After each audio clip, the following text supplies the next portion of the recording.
Assalamualaikum warahmatullahi wabarakatuh. Alhamdulillah, nahmaduhu wa nasta'inuhu wa nastaghfiruh wa na'udzu billahi min syururi anfusina wa min sayyiati a'malina. May yahdihillahu fala mudilla lahu wa may yudlil fala hadiya lahu. Asyhadu an la ilaha illallah wahdahu la syarika lah wa asyhadu anna Muhammadan abduhu wa rasuluh. Amma ba'd. Kaifa halukunna? Alhamdulillah. Baik, alhamdulillah sore hari ini kita kedatangan tamu besar ya. Beliau Syekhuna Ustadz Umar Mita, dan beliau ini insya Allah antunah sudah kenal semua ya sama beliau. Ada yang belum kenal? Hah? Sudah kenal? Kenal di mana? Hah? Di YouTube kok kenal gitu. Kenal itu tahu langsung, ketemu langsung, ngobrol langsung, begitu itu namanya kenal. Tahu dari mana itu namanya kenal. Jadi kalau tahu di YouTube berarti tahu gitu ya, Ustaz. Gitu Ustaz ya. Baik. Alhamdulillah beliau ini tadi karena agendanya beliau adalah mengisi di wisuda di Mahat Eskarima. Kemudian kita culik sebentar ke sini dan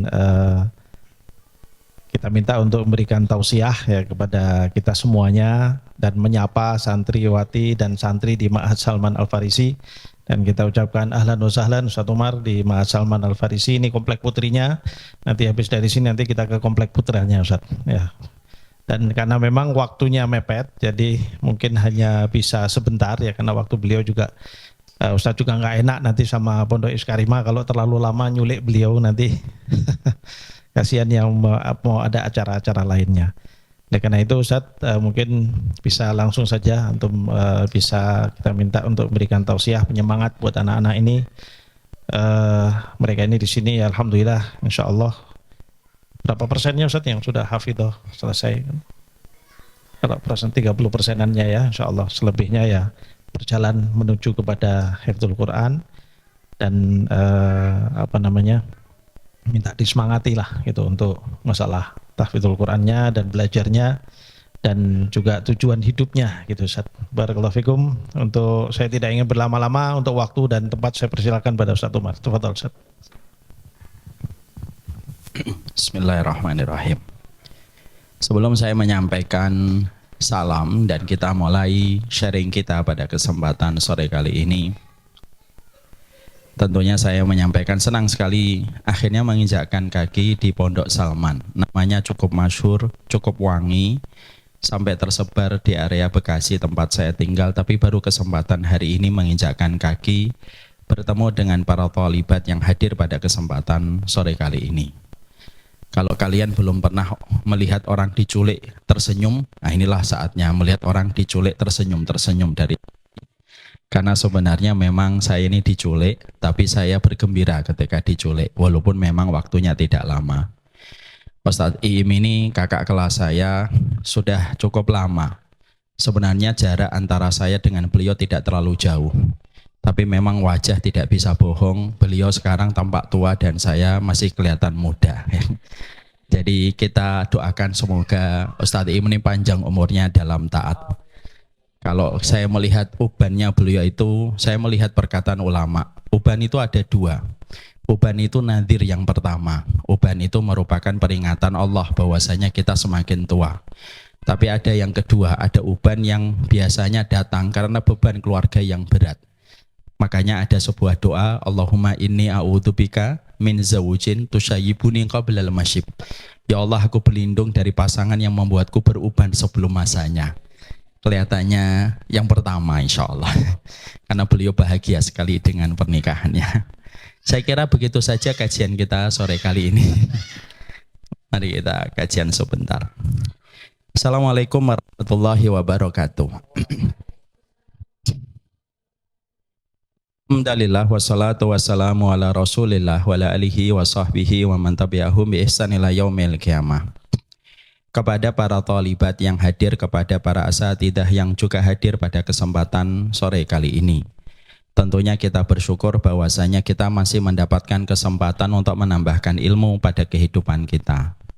Tentunya ilmu kita pelajari supaya kita tidak mengalami banyak benturan dalam hidup. Karena ilmu itu kita pelajari bukan menjadikan kita menjadi sombong dengan ilmu itu, tapi ilmu kita pelajari supaya kita terhindar dari berbagai macam benturan yang ada pada kehidupan kita.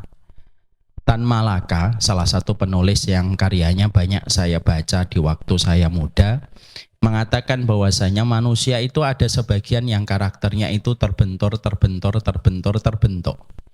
Dia mengalami banyak benturan, baru akhirnya mereka terbentuk belajar dari berbagai macam benturan pada kehidupan. Orang semacam ini baik, karena mereka tetap belajar dari setiap benturan yang mereka temukan pada kehidupan. Cuma apabila kita ngikutin pola semacam ini, kita akan kehilangan waktu yang sangat panjang, energi kita habis, dan kita banyak meneteskan air mata karena benturan itu pasti menghabiskan energi pada kehidupan kita. Ada yang kedua yang saya lihat, perkataan dari Imam Ibnu Qayyim di dalam kitab Miftah dari Sa'adah.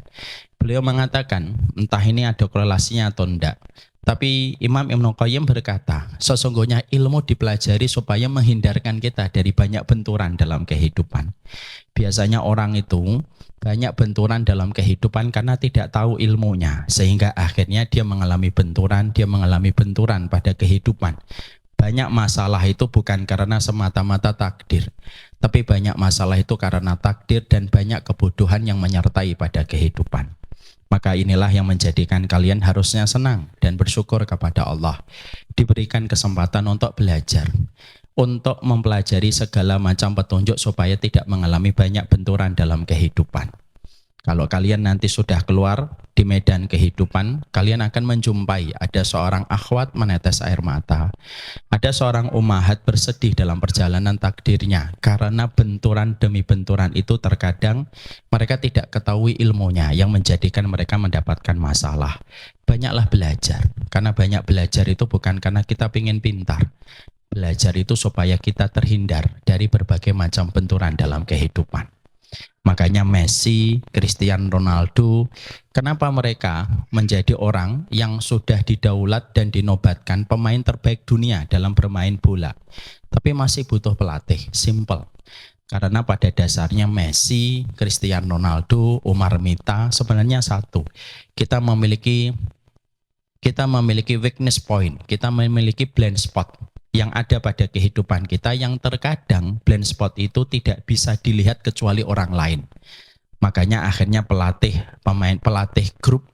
klubnya Messi dan Ronaldo itu memberitahu kepada Ronaldo kesalahannya apa ketika bermain. Kalau setingkat Ronaldo yang sudah dinobatkan sebagai pemain terbaik dunia, ternyata masih butuh advice dari pelatihnya karena dia memiliki blind spot, apalagi kita. Kita ini blind spotnya banyak, titik butanya kita itu banyak.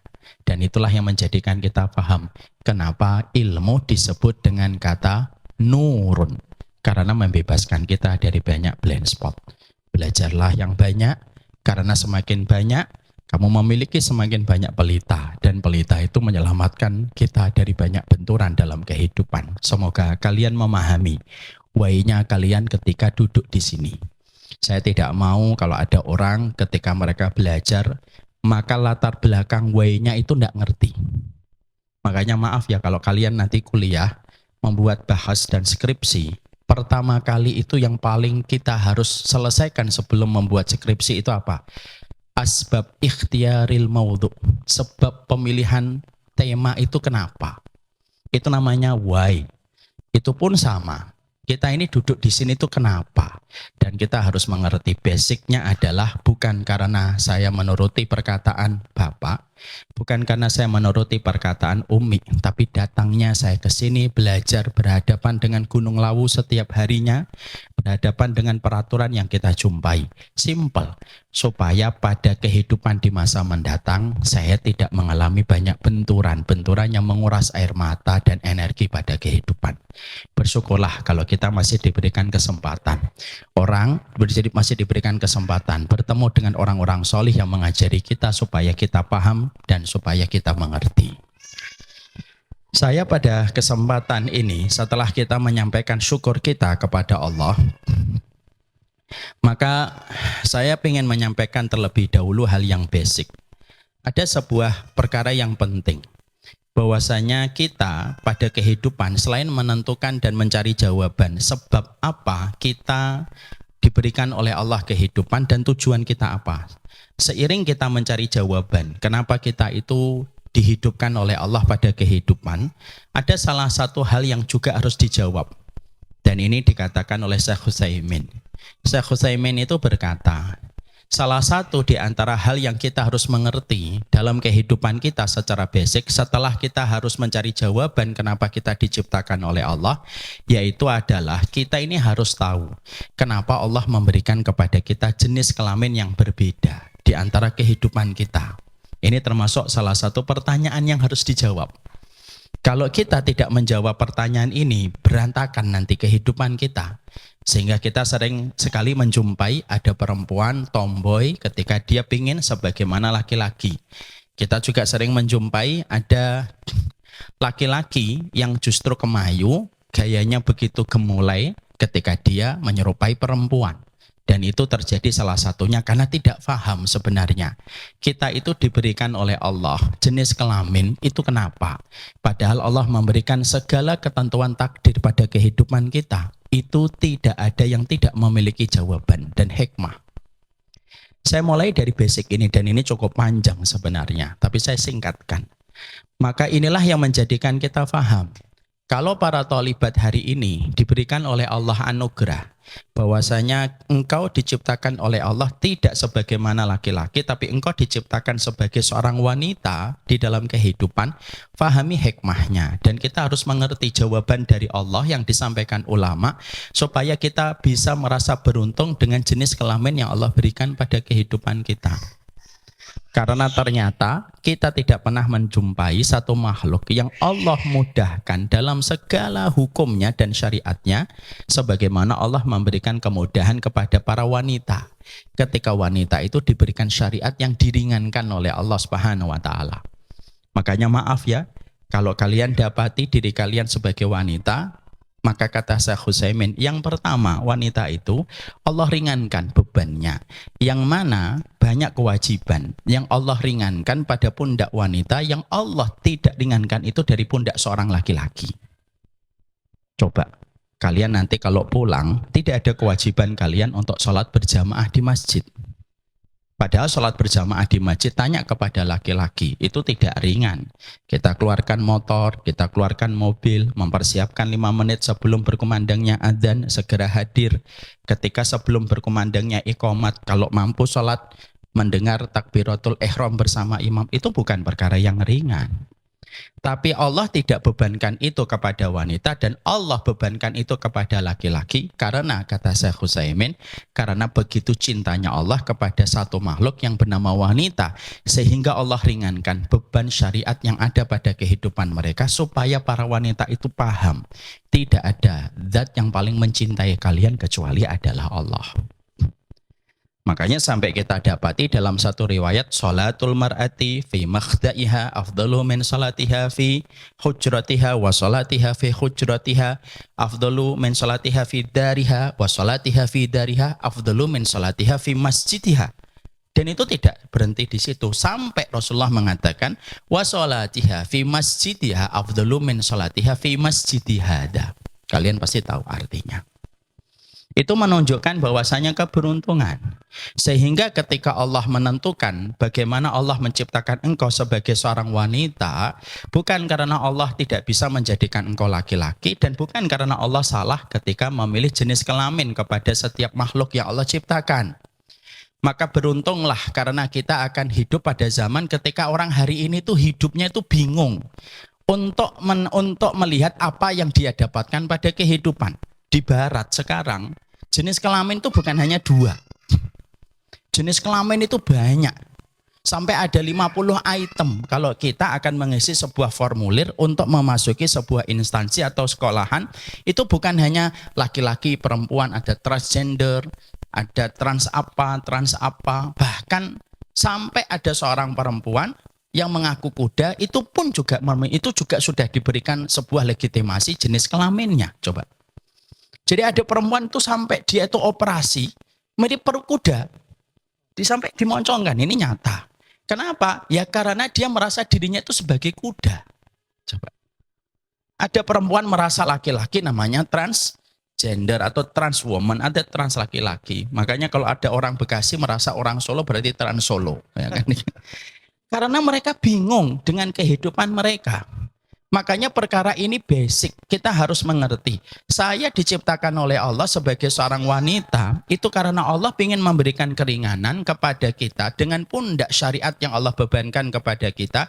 Dan bergembiralah, karena sesungguhnya Allah memberikan sebuah jenis kelamin ketika kita menjadi unsa, itu memiliki sebuah keistimewaan di mana Allah mencintai para wanita yang Allah ciptakan, karena keringanan syariat itu disertai dengan konsekuensi yang besar yang dihasilkan ketika setiap wanita itu memahami apa tujuan dan apa kewajiban yang harus dia tunaikan dalam kehidupan. Makanya kita sampai mendengar ya, khaulah itu curhatnya didengar sama Allah. Sampai kita menjumpai bagaimana Allah mengabadikan doanya seorang istri Fir'aun. Itu menjelaskan kepada kita, kalian itu dicintai oleh Allah. Dan ketika kalian itu dicintai oleh Allah, sesungguhnya salah satu yang nampak Allah ringankan beban kalian, di mana sebagian syariat Allah tidak bebankan kepada kalian sebagaimana beban itu dibebankan kepada laki-laki. Sehingga jangan pernah merasa sendirian. Hari ini banyak kasus terjadi di luar. Ada seorang ibu bercadar. Ini kasusnya di Bekasi. Bisa dicek nanti kalau kalian memiliki izin waktu untuk mengakses informasi di internet. Ada seorang ibu di Bekasi bercadar. Istri suaminya pun ustadz. Tapi dia membunuh anaknya. Ketika dia merasa depresi, stres pada kehidupannya. Salah satunya karena merasa bahwasanya suaminya terlalu sibuk di luar. Lalu dia merasa sendirian ketika mengatur anaknya, ketika merawat anaknya, maka ketika puncak depresinya datang disertai dengan bisikan Qarin, akhirnya dia bunuh anaknya. Kasusnya sempat viral. Dan yang menjadikan unik untuk menjadi refleksi perenungan, dia orang ngaji, dia pakai hijab yang syar'i, dia pakai niqab, tinggal di apartemen Sumarekon Bekasi. Dan ternyata dia bisa membunuh anak. Karena apa? Dia mengalami sebuah krisis kesendirian ketika merasa suaminya tidak bisa menjadi partner baginya. Maka inilah perkara-perkara yang menurut saya ini basic. Karena apa? Karena mengimani Allah itu salah satunya mengimani takdir. Dan mengimani takdir itu kalau di breakdown secara mikro, itu mengimani bahwasanya kenapa sih Allah jadikan saya itu wanita? Sekali lagi, karena bebannya tidak seberat beban yang dibebankan oleh Allah kepada seorang laki-laki. Makanya nanti ketika kalian menikah, lalu kalian sudah dinikahi seorang laki-laki, kalian tidak diperintahkan untuk keluar dari rumah. Siapa yang bekerja dari pagi sampai sore, mereka mencarikan rezeki? Laki-laki. Wanita diperintahkan di rumah. Jihadnya yang paling besar itu apa? Nabi menjawab ketika ditanya, bagaimana kriteria wanita yang paling solihah itu ya Rasulullah? Nabi tidak menjawab yang panjang sholatnya, Nabi tidak menjawab yang panjang puasanya, Nabi tidak menjawab yang panjang hijabnya. Tapi Nabi ketika ditanya kriteria wanita solihah itu, Nabi menjawab yang wajahnya menyenangkan ketika dilihat oleh suaminya. Itu menunjukkan kepada kalian betapa beruntungnya ketika menjadi seorang wanita. Memang wanita diciptakan oleh Allah beda dengan laki-laki. Makanya ketika kita mendapati laki-laki itu ketika Allah menyampaikan walaysa dzakaru kal unsa, laki-laki tidak sama dengan perempuan, karena perempuan itu panjang perasaannya, pendek logikanya. Laki-laki panjang logikanya, pendek perasaannya. Makanya Imam Ibnu Katsir pernah ditanya, bagaimana sifatnya perempuan itu ya Rasulullah, ya Ibnu Katsir. Maka Imam Ibnu Katsir itu mengatakan kasratu masyairiha wa ghalabat wa ghalat. Beliau ditanya jawabnya wah lupa saya jadinya. Kasratu masyairiha wa ghalabatu masyairiha. Bahwasanya perempuan itu diciptakan memang dominan sekali dengan perasaannya. Makanya akhirnya ini yang menjadikan akhirnya perempuan itu Allah ciptakan berbeda. Makanya pertama yang kita harus pahami adalah Allah berikan kepada kalian sebuah keberuntungan. Ketika Allah menciptakan wanita, tidak ada makhluk, tidak ada zat yang menginginkan wanita untuk memasuki surga dengan begitu mudah kecuali adalah Allah. Jadi maaf ya, nanti kalau kalian terlibat masalah, ada perkara yang menekan dalam kehidupan kalian, lalu kalian merasa teman dan circle-nya tidak mendukung kalian, jangan merasa ditinggal siapapun. Allah itu pasti membersamai kalian. Haulah pernah curhat tentang suaminya, didengar oleh Allah. Allah turunkan ayat untuk membenarkan bagaimana curhatan seorang wanita. Itu Allah abadikan di dalam Al-Quran. Makanya maaf ya, walaupun perempuan diciptakan dengan beban kekurangan daripada setengah syariatnya laki-laki, tapi memiliki keutamaan besar. Bagaimana kalian tidak memiliki keutamaan besar? Doanya kalian, ketika kalian nanti sudah punya anak, itu 3 kali lebih mustajab daripada doanya suami kalian ketika kalian punya anak. Ketika seorang anak tidak berbuat yang terbaik untuk ibunya, itu menyebabkan konsekuensi berat pada kehidupan anak itu dibandingkan ketika anak itu tidak berbuat maksimal untuk bapaknya, untuk menunjukkan betapa besarnya keutamaan yang Allah berikan kepada setiap wanita. Saya pernah menyampaikan materi 30 surat cintanya Allah kepada wanita. Dan itu panjang. Tapi disitulah kita mendapatkan betapa beruntungnya ketika Allah menciptakan seseorang ketika mereka menjadi seorang wanita. Makanya maaf, kalau wanita sudah paham fitrahnya, mensyukuri apa yang Allah berikan kepadanya, lalu dia betul-betul ridho kepada takdir ketika dia telah menjadi seorang wanita, maka akhirnya wanita solihah itu membawa seluruh kebaikan pada siapapun orang yang di sekitarnya. Kalau dia menjadi solihah, siapa yang paling beruntung pertama kali? Orang tuanya. Karena sesungguhnya kesolihan kalian dan komitmen kalian pada ketaatan, itu bisa menjadi hijab bagi orang tua kalian dari api neraka. Di mana Rasulullah tidak menyebutkan secara khusus bagi anak laki-laki, tapi Nabi menyebutkan secara khusus bagi anak perempuan. Kalau kalian menjadi solihah, yang beruntung siapa lagi setelah orang tua? Suaminya pun akan menjadi beruntung. Kenapa? Karena tidak ada perniagaan yang paling terbaik yang disimpan bagi seorang laki-laki kecuali mendapatkan seorang wanita yang solihah. Makanya maaf ya, kenapa Nabi Nuh dan Nabi Ibrahim? Kenapa Nabi Nuh dan Nabi Ibrahim? Dua-duanya Nabi, orangnya solih, dipilihnya itu betul-betul orang yang betul-betul bertakwa. Nabi Ibrahim bertakwa, termasuk ulul azmi, dan menjadi role model dalam kesabaran itu ulul azmi. Fasbir kama sabara ulul azmi minar rusul. Kita juga paham Nabi Nuh juga termasuk ulul azmi. Tapi mengapa kita menjumpai Nabi Ibrahim itu memiliki anak bernama Ismail, menjadi nabi dan menjadi rasul.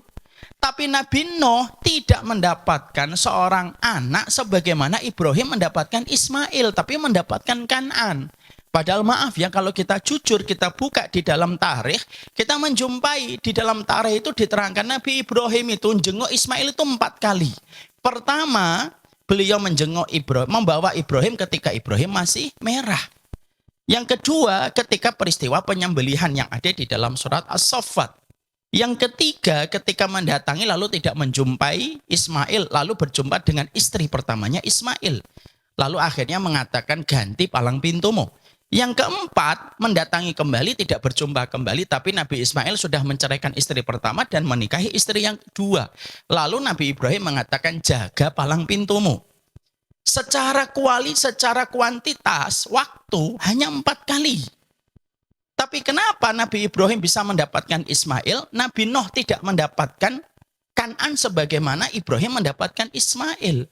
Maka terjadilah sebuah kata-kata yang bagus dari seorang ulama.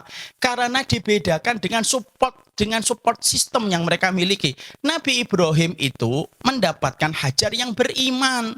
Makanya disebutnya zaujun. Nabi Nuh tidak mendapatkan istri yang beriman. Makanya istrinya Nabi Nuh tidak disebut zaujun oleh Allah. Disebutnya imra'atun Nuh. Gara-gara yang satu adalah zaujun, yang satu imra'atun. Itu hasil yang diakibatkan itu bisa menjadikan hasilnya itu berbeda. Ibrahim punya anak bernama Ismail walaupun hanya 4 kali. Karena Nabi Ibrahim itu tinggalnya di Palestina, Baitul Maqdis. Adapun Hajar tinggalnya ada di Makkah. Tapi akhirnya jadi Rasul. Kenapa? Ada yang menggantikan kedudukan Ibrahim yang tidak bisa untuk menemani Ismail setiap waktunya, yaitu adalah Hajar. Seorang wanita yang larinya didokumentasikan oleh Allah dan menjadi napaktilah setiap orang mukmin untuk menjalankan itu perjalanan antara Safa dan Marwah sampai nanti matahari terbit dari arah barat. Karena sentuhan seorang wanita, jadilah itu namanya Ismail. Tapi Nuh tidak mendapatkan, walaupun airnya datang dari sama-sama orang solih. Airnya Ibrahim itu air orang solih, airnya Nuh itu air orang solih. Tapi karena yang menerima pemilik rahimnya berbeda, itu jadi beda. Cetakan itu penting. Makanya kenapa di dalam Islam itu sampai Allah menyebut perempuan itu sebagai tanah. Nama dasarnya perempuan itu luar biasa kalau sudah solihah. Makanya kita mendapati ibunya Imam Ahmad siapa? Sofiyah. Kenapa suaminya meninggal dunia? Seorang Sofiyah bisa mendidik Imam Ahmad menjadi ulama besar. Itu kalau bukan seorang wanita yang kuat itu luar biasa, tidak mungkin terjadi. Ana belum pernah mendapati ada seorang ulama, dia piatu. Tapi rata-rata ulama itu yatim. Betul nggak Ustaz? Imam Ahmad yatim, Imam Syafi'i yatim, Bukhari yatim. Tapi kenapa kok nggak piatu? Seakan-akan Allah ingin ngomong kepada kita. Kalau ada anak yang akan menjadi kader di dalam agamaku, cuma hanya dirawat sama seorang bapak, nggak bisa. Tapi kalau ada seorang anak dipegang seorang perempuan, selama dia beriman, jadi itu anak. Karena luar biasanya seorang wanita itu. Makanya inilah yang menjadikan kita memahami sekali lagi. Makanya indah sekali ketika kita mendapatkan. Nanti dibuka dalam Quran. Kalau ada seorang wanita mendampingi seorang laki-laki, dia tidak beriman sebagaimana suaminya, Allah itu menyebutnya imra'atun. Tapi ketika seorang perempuan, dia betul-betul satu visi, satu misi, satu iman, dan dia bisa melahirkan keturunan untuk suaminya, Allah menyebutnya dengan kata zawjun. Dan itu hal yang luar biasa. Makanya ini pertama, ini basic betul. Kalau saya ingin sampaikan 30 suratnya Allah yang menjadikan kalian itu dicintai oleh Allah, panjang sekali. Tapi saya ringkaskan betul. Kalian dipilih oleh Allah menjadi wanita. Allah tidak pernah salah memilih jenis kelamin. Karena ada satu agenda besar yang Allah berikan kepada kalian. Yang bisa jadi agenda itu tidak bisa dipikul oleh laki-laki. Jadilah sebagaimana Sofiyah. Walaupun ditinggal suaminya, tapi Masya Allah dia mampu mendidik Imam Ahmad. Wanita yang pernah ngangkat Imam Ahmad ketika masih kecil. Menembus itu malamnya dingin subuh itu. Untuk meletakkan Ahmad kecil di masjid jami. Supaya menyaksikan sholat subuh Imam Ahmad. Bukhari tidak akan jadi ulama. Kalau kita tidak menjumpai ibunda Imam Bukhari itu berdoa setiap waktu ketika mendapati Imam Bukhari itu. Imam Bukhari itu. Yang asalnya ketika lahir itu dalam kondisi buta. Doanya seorang ibu wanita yang berdoa kepada Allah. Makanya maaf ya, setingkat apapun kesolihan seorang anak, kalau dia sampai berbenturan dengan ibunya, hati-hati. Kesolihannya belum bisa menjamin selamat dari balak kalau dia tidak mendapatkan ridho dari ibunya. Kisah Jurej, pernah dengar kisah Jurej? Ada kisah seorang laki-laki Bani Israel, solih betul. Dia bangun masjid di samping rumahnya. Tiap hari sholat. Satu waktu ibunya manggil, Jurej. Jurej ini laki-laki alim, abid. Dia sholat. Lalu akhirnya Jurej itu berkata, saya lanjutkan sholat atau saya penuhi panggilan ibu saya. Ya sudah, saya sholat. Dipanggil kembali, ya Jurej. Jurej tetap sholat. Saya lanjutkan atau saya penuhi panggilan. Saya sholat. 3 kali berturut-turut. Lalu ibunya setengah kesel berkata, semoga kamu ya Jurej tidak meninggal dunia sampai kamu melihat senyuman seorang wanita. Coba. Kalimat itu terucapkan. Naik ke atas langit tanpa disadari oleh Jurej. Waktu berlalu, tiba-tiba di kampungnya Juret ada seorang wanita nakal berzina dengan penggembala sapi.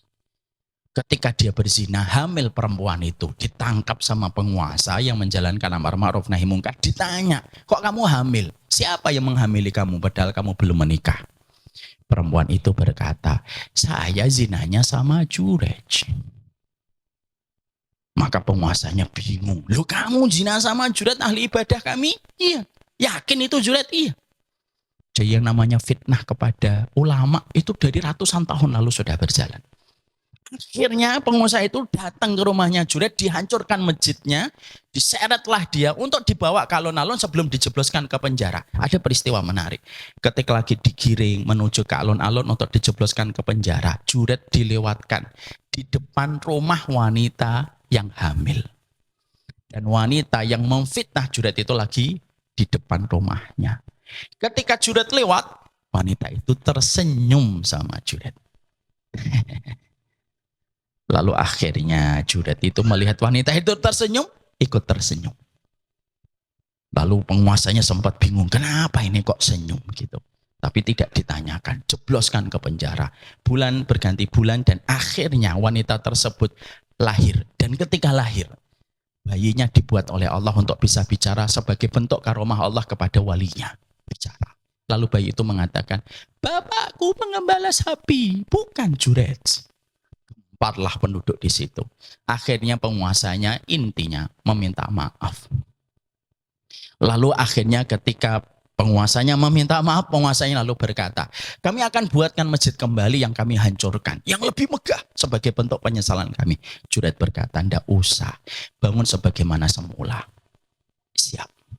Lalu akhirnya penguasanya bertanya sesuatu yang membuat dia penasaran. Kenapa kami ketika melewatkan engkau di depan pintu rumahnya seorang pelacur yang menuduhmu berzina dengannya, kenapa kamu senyum? Perhatikan perkataan Juret. Karena aku ingat ucapan ibuku ketika aku 3 kali dipanggil olehnya ketika sholat dan aku tidak menyeru dan menyampaikan kepadanya. Lalu penguasanya berkata, apa perkataan ibumu? Kamu tidak akan meninggal dunia sampai melihat senyum seorang pelacur. Saking kuatnya wanita kalau sudah luar biasa berkata direspon sama Allah. Makanya Masya Allah, Maryam tidak bicara 3 hari. Lahir itu Nabi Isa. Seorang perempuan yang ketika Allah mengatakan jangan mereka untuk bernandar, untuk tidak bicara 3 hari. Lahirlah Nabi Isa. Laki-laki yang hari ini masih hidup dan akan membawa amanah untuk membunuh Dajjal. Itu semuanya bercerita tentang wanita. Supaya kalian harus mengerti. Bukan hanya masalah takwa itu sholat kita, puasa kita. Bukan masalah ridho sama takdir itu hanya bicara tentang musibah yang harus dihadapi dengan senyuman. Tapi termasuk salah satu perkara basic dalam perkara takdir adalah kenapa Allah ciptakan kalian sebagai wanita, bukan untuk mendolimi, bukan untuk menjadikan kalian itu menjadi layer yang kedua setelah laki-laki, bukan. Tapi karena ada hal besar yang sedang Allah rencanakan untuk kalian. Ini masih panjang, tapi saya sudah dikasih peringatan dan notifikasi sama Ustadz Iim supaya saya selesai. Jadi sebenarnya perjalanan kita itu ibaratnya mau umroh ke Mekah. Kita baru sampai Karanganyar, lebih tepatnya Karangpandan. Jadi masih jauh sebenarnya, tapi tidak apa-apa. Memang waktu kita sangat terbatas. Setidaknya dalam kesempatan yang singkat ini, khulasatul qaulnya satu, berbahagialah. Karena sesungguhnya jenis kelamin yang Allah berikan kepada kalian itu sama dengan apa yang Allah berikan kepada Khadijah, kepada Aisyah, kepada Asiyah binti Muzahib. Dan ingat tadi pelajaran yang sangat saya sampaikan. Tidak pernah saya jumpai para ulama itu mereka piatu. Tapi yang sering saya lihat, para ulama itu yatim. Bapaknya meninggal, tapi istrinya, tapi ibunya bisa menggantikan tugas besar suaminya. Di mana itu terkadang tidak bisa dilakukan ketika seorang suami kehilangan istrinya ketika harus mendidik anak-anaknya. Semoga kalian selalu bergembira, ridho. Jadi tidak ada lagi santriwati yang dia bingung meneruskan diari. Kenapa aku perempuan? Bolehkah aku menggantinya? Alah, enggak ada itu. Nanti makanya kemudian kalau nanti kalian melihat di luar emansipasi, feminisme, kalian akan hadapi itu. Kalian tidak akan mungkin menghadapi feminisme kalau kalian tidak ngerti apa hikmah terbesar ketika kalian diciptakan sebagai seorang thalibat dan ummahat di masa mendatang. Dari pemilik rahim yang taat melahirkan pahlawan Islam yang besar. Karena pahlawan Islam tidak pernah jauh dari pemilik rahim yang beriman dan taat kepada Allah. Ini yang dapat saya sampaikan dalam pertemuan yang sesingkat-singkatnya. Ini lebih singkat daripada proklamasi Indonesia yang harus disampaikan dalam tempo yang sesingkat-singkatnya. Tapi tidak apa-apa. Karena memang beliau tadi sudah mengatakan menculik. Ya berarti beliau harus tanggung jawab dengan konsekuensi kalimat yang beliau ucapkan. Saya sebagai penculik, namanya tamu. Ya, tamu itu al-dhaif kal mayyit, ya, namanya tamu itu kayak mayit. Kita ngikutin aja sahibul baitnya. Suruh ngomong, ngomong, ya. Suruh selesai, selesai. Karena saya adalah tamu yang baik, akhlaknya juga baik, ya, saya harus selesai. Pada kesempatan ini semoga Allah berkahi karena saya harus pindah ke pondok laki-laki. Ya, putra. Jangan ada yang ngomong, saya tahu saat materi di pondok laki-laki. Apa? Kenapa kalian jadi laki-laki? Oh, enggak. Materi saya tidak bisa ditebak. Ya. Barakallahu fikum, ini yang saya sampaikan. Semoga Allah berikan kebaikan untuk kita. Saya serahkan kembali kepada Ustaz Iim. Alhamdulillah. Jazakumullah khairan Ustaz Abu Bassam atas nasihatnya yang luar biasa. Dan memang benar ya. Jadi apa yang beliau sampaikan ini penting ya untuk disadari, untuk diingat ya, dan menjadi sebuah sarana renungan dari masing-masing antuna. Artinya menjadi seorang wanita saja sudah anugerah besar ya, sudah sebuah anugerah besar. Apalagi kalau wanita lalu kemudian mengisi dirinya dengan ilmu, kemudian mengisi dirinya dengan Al-Quran, mengisi dirinya dengan akhlak dan sebagainya, pasti akan menjadi makhluk yang sangat dicintai oleh Allah Subhanahu wa taala. Ya, maka berusahalah ya untuk mencari nilai-nilai kemuliaan itu tadi, karena modalnya sudah ada. Ya, modalnya sudah ada. Jangan sampai, kalau pesan beliau tadi kesimpulannya adalah jangan sampai ada yang merasa menyesali ketika dia ditakdirkan menjadi wanita, lalu kemudian dianggapnya wanita itu bukan siapa-siapa dari makhluk Allah Subhanahu wa taala. Ternyata luar biasa sekali bahwa wanita itulah para pencetak, ya, para pembentuk syakhsiat yang luar biasa, syakhsiat yang membawa perubahan pada umat ini dan para pembawa ilmu dan seterusnya. Ala kulli hal, ini kalau kita lanjutkan mungkin terlalu panjang, nanti kasihan ya santri putra nanti nggak kebagian ya, karena tadi memang rencananya awalnya mau ke putra dulu Ustaz, lalu baru ke putri, tapi Ustadz Abdurrahim, Ustadz lebih baik ke putri dulu nanti baru ke putra gitu, karena rencananya mau kita ajak asya sekalian, tapi ternyata Ustadz Syihab tadi bilang tidak boleh Ustadz, asyanya harus di sini gitu. Akhirnya kita ubah. Baik, ya, mungkin kita tidak bisa berpanjang lebar. Tadinya mau kita buka tanya jawab, tetapi tampaknya waktunya nggak mungkin kan. Yang jelas, alhamdulillah beliau sudah bisa mampir ke tempat kita, dan ini bukan pertama dan terakhir. Dan insya Allah beliau sudah janji untuk bersama tempat kita. Senyum berarti setuju, oke? Kalau perempuan setuju itu diam Ustadz. Kalau laki-laki senyum berarti setuju Ustadz. Antum lagi perempuan ini maunya gitu. Ini ya, satu perjuangan dulu, naik motor bareng, ditangkap polisi bareng di Jakarta Ustaz ya, sampai ditilang bareng gitu ya Ustaz ya. Habis itu makan mie ayam bareng Ustaz gitu ya. Gitu, Masya Allah. Alhamdulillah, itu masa mudanya dulu sebelum saya putih seperti ini, tapi beliau belum putih, masih aneh. Nanti insya Allah kalau asramanya udah jadi ini menghitam lagi Ustaz. Insya Allah, mudah-mudahan Ustaz, doakan Ustaz ya. Barakallahu fikum. Mungkin ini dahulu anak-anak sekalian, yang mudah-mudahan Allah Subhanahu wa taala berkahi kita semua, dan sekali lagi kita ucapkan jazakumullah khairan jazakallahu kepada Syekh Abu Bassam, Ustaz Umar Mita atas kehadirannya, dan kami sangat senang sekali atas kehadiran antum, dan kami berharap antum bisa mampir lagi di sini. Kalau pas lewat Jawa Tengah Ustaz, jangan lupa di sini, mampir di sini, kita juga ada tempat untuk nginap, tempat semuanya siap. kapanpun antum tinggal kontak saja, insya Allah Ma'had Salman Al Farisi adalah ma'had hukum ya, bukan ma'hadnya orang lain. Barakallahu fikum, kita cukupkan sekian, kita akhiri majelis kita dengan tasbih kifarah bersama. Subhanakallahumma bihamdika asyhadu an la ilaha illa anta astaghfiruka wa atubu ilaik. Assalamualaikum warahmatullahi wabarakatuh.